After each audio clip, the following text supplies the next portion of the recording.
Hi guys, and welcome to my review for the TRN Shell. This is one of the latest IEMs from TRN, and it's in essence kind of a refresh or a slight upgrade over the TRN White Tiger.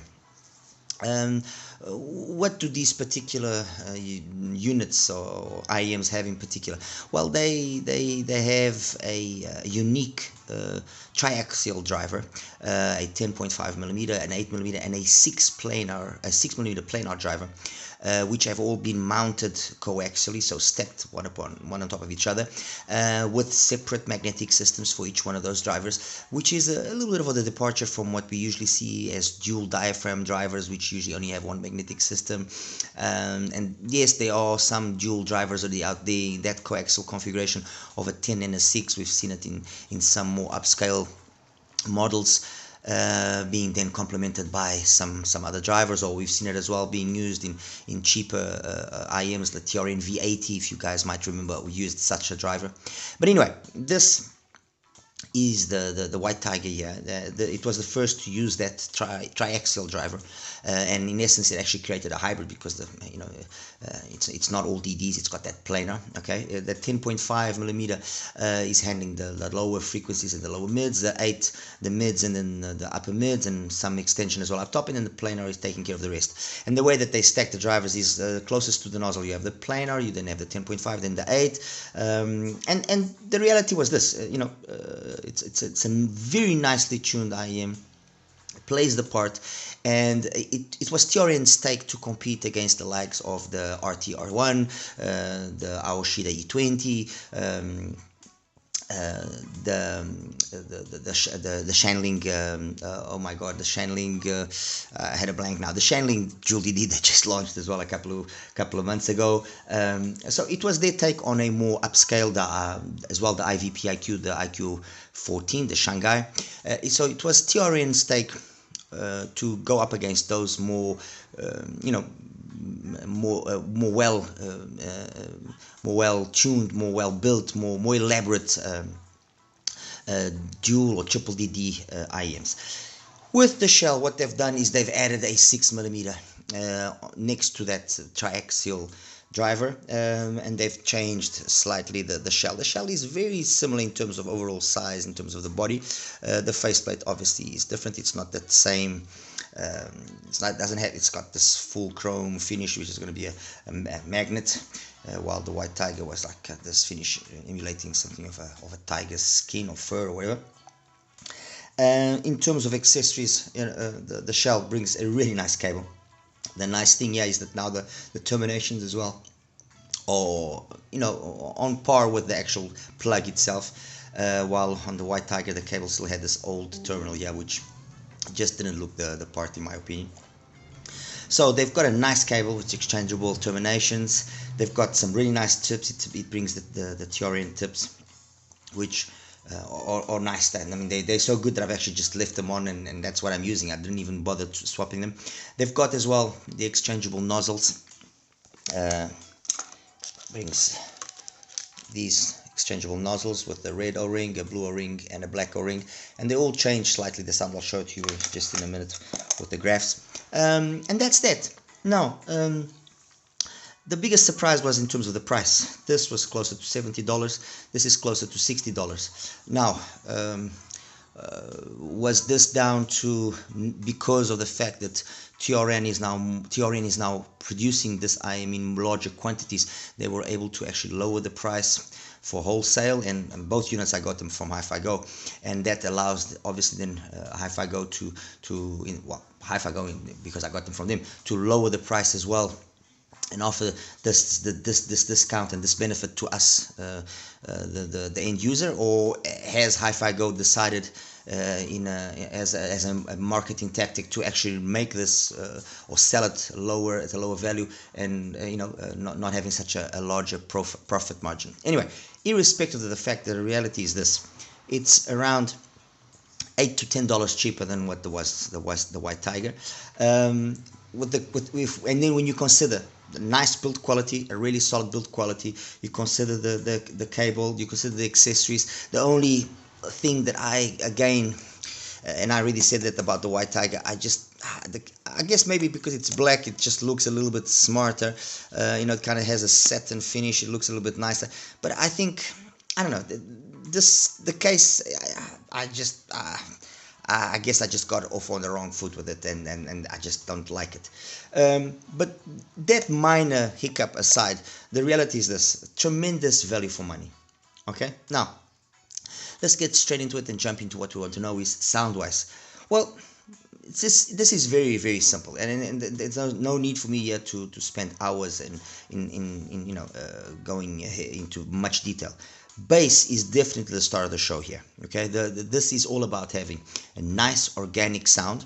Bass is definitely the star of the show, much like it was in the White Tiger, with nice mids. I mean, the mids are honestly already nice, especially with the blue and with the red nozzle. With the black nozzle, I found that the emphasis that was already given was just losing the balance that is very nicely struck between the blue nozzle termination and the red nozzle termination. That's just my personal taste, mind you.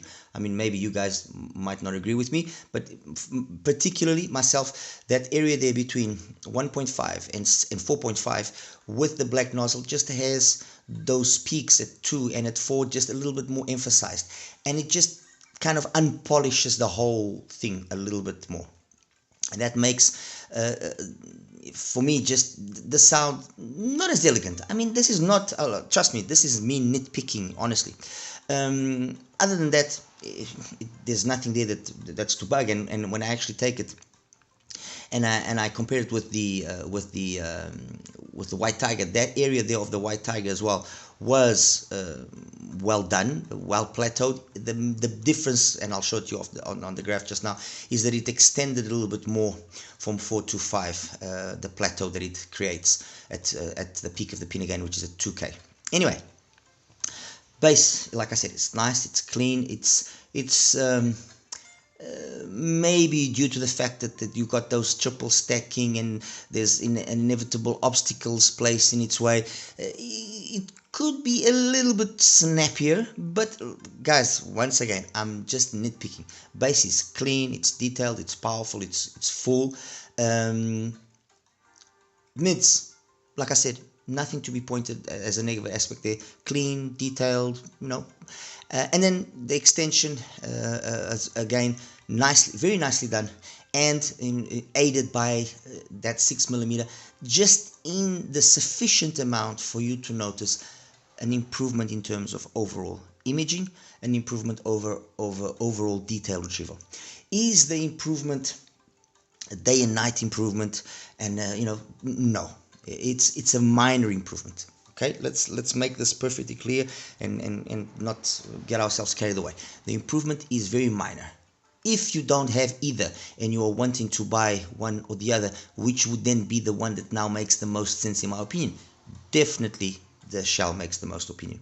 Where will this now stack up against, like I did when I reviewed that White Tiger, the likes of the TRI Draco, the IVipQ, and excuse me, and the others that have also been released in that price bracket of let's say $45-50 to about $70. It has enabled the White Tiger, the Shell, to come closer to the IVipQ i14, the Shanghai, which for me is the reference at that price. It's just been able to strike a very nice balance. I'm not with that saying that the likes of, for example, the Shanling are not as capable. The Shanling will probably be a little bit more polished. I'm not going to deny that. But overall, the one IEM that I just think it just ticks the most right boxes, and I even mentioned it when I was doing the review, that it sounded like a mini Planar serial, which is one of my favorite multiple DD IEMs out there, is the Shanghai. And the Shell, with this addition of the 6mm driver, comes ever so slightly closer to the Shanghai. I would even maybe go as far as saying that it now makes perhaps a solid case for itself in terms of being a viable option to purchase, because of the fact that it undercuts as well the channeling by quite a bit of money. And it brings a better overall accessory package, okay? Even though the case might not be to my liking, that's irrelevant. And that's that, guys. I mean, like I said, this is not going to be a difficult one. This is going to be a really easy review to do, because sonically, you know, these IMs are the White Tiger and the Shell. Their sound is all about wanting to be engaging, fun, you know, so it's a colored presentation, but it's a nicely executed colored presentation. Bass is no issue, mids is no issue. The difference that exists between these two, the biggest difference is ever so slightly cleaner presentation on the Shell, due to the addition of that 6mm driver and perhaps some minor adjustments that they've done to the crossover, which I think they probably did do. And those slight adjustments, what they've then also done is make the timbre and tonality ever so slightly more polished, improved the cleanliness and the melody, the melodic sensation that treble has. And not that it was in any way bad in the or not good in the White Tiger, no, none of that. But it's more melodic, the treble, I find, and somehow, because of that extra amount of detail that we now have up top, I think as well that the bass has benefited ever so slightly. Mind you, and let me repeat this again so that this is perfectly clear, the differences are noticeable, but not day and night differences. It's all about it being slightly cleaner, slightly more detailed, slightly more polished, elegant. And since all of that extras has come at the price which is even below the White Tiger on the one hand, then why not consider it, yes, as a more solid option than the White Tiger. The one thing that I will say just before I show you the graphs and wrap everything up is, and I've actually got another one coming my way, on the White Tiger I actually bought 3 units, and I'll tell you why. I think we know that TRN sometimes has got some issues when it comes to the consistency of the multiple driver IEMs. And in the White Tiger, the first unit was perfect. The second unit, which I bought precisely to see how it stacked up again in terms of it being, you know, measuring the same and so on and so forth, was a total mess. And I know that there were other people that also got IEMs that were not exactly channel matched and so on and so forth. I then got a third one, and the third one was again very nice and closer to the first one. So I'm actually just going to do that here for the Shell, just for the sake of giving some sort of assurance that there is decent channel balance. Okay, but please keep in mind, I obviously cannot guarantee that, and it will be ultimately also a bit of luck on your side. When we have multiple drivers that we are putting together, it's inevitable that these channel imbalances will happen. But in the particular case of that second unit that I got for the White Tiger, the balance sometimes are not noticeable or minor, but in that particular case it was very noticeable that the right side of that particular set had substantially less information from 5K up, and it's a pity, because you know it was just well, a lemon, I guess. Anyway, guys, I'll show you now the graphs and we'll wrap it up. Alright, guys, and welcome now to the graph section here for the TRN Shell. I'm gonna start off by showing you the Shell with the black O-ring nozzle. Okay, that's the Shell with the black O-ring nozzle. As you can see, and as I mentioned, I mean, anything but offensive graph. Nice full bass, ever so slightly a slight amount of bleed into the mids, but nothing which is a deal breaker. And then it's got those little two peaks there, 2 and at 4K. This dip at around 5, which is nice. A couple of related peak, and then it's a good amount of extension up top. Okay, the next one is again the Shell, but with the blue O-ring nozzle. Everything basically maintains the same up top there. It's just those two peaks that are slightly subdued. And then finally we have it with the red. Let me just put it in red so you guys can see it better. And then with the red O-ring nozzle. And basically, let me just take away the first one. The red and the blue are in essence the same. I mean, not perceivable difference, no perceivable difference. So I ended up doing all the listening with this nozzle. It's the one that I like the most. Why? Because with those two peaks there ever so slightly more emphasized. Look, it wasn't nothing that was terrible or anything of the sort, but on one or two occasions with certain songs, with with guitars, or for example in St. James Infirmary, the trumpet, just it was ever so slight. Okay, trust me, this is me nitpicking to the max. The most important thing that I want to bring your attention to is, see, 100 hertz corresponds to roughly 2 kilohertz, nice and flat, no peaks, nothing, everything very neutral, really, really nice. Okay. As for the White Tiger, let me show you here the White Tiger, and I'm going to show you, let me take away this one first and I'll show you the White Tiger. So the first White Tiger that I got was this, nice, as you can see, also using that blue O-ring nozzle. Then I got this one, which you can definitely see what I was talking about, a definite difference. I mean, it was very noticeable. And then I got a third unit, which again came closer to the first one. So the first and the third unit, very close. Okay, a little bit of a difference there, but it's more coupler insertion than anything else. Slight difference as well there, but left and right channels were basically the same, and the two units as well were basically the same. So I didn't really make anything of it. I left it with the first unit that I had, okay, and I compared it then with the Shell. And as you can see, actually, if I actually use the third unit, you can see as well that difference there also exists here. But anyway, the thing here to take away or to notice is that there is definitely a little bit more information here on the Shell, which is the orange line, as compared to the Tiger. Definitely.